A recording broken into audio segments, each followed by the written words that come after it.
Welcome to our Bible study guide. Let's explore how to dive deeper into God's Word. Bible study is a powerful way to understand God's plan, grow in faith, and apply biblical principles to everyday life. Step 1. Choose a passage. Select a specific Bible passage or book to study. Start with a manageable section, such as a chapter or verse. Use a study Bible or online resources to understand the context. Step 2. Read and reflect. Read the passage multiple times, taking notes on key themes, questions, and insights.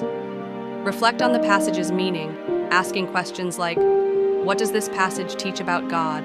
or "How can I apply this to my life?" Step 3. Research and contextualize research. The historical context, cultural background, and author's intent.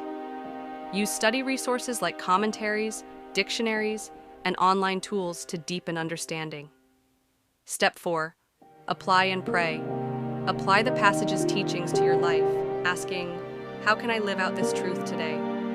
Pray for guidance, wisdom, and transformation. Conclusion. Consistent Bible study fosters spiritual growth, wisdom, and intimacy with God. Start your journey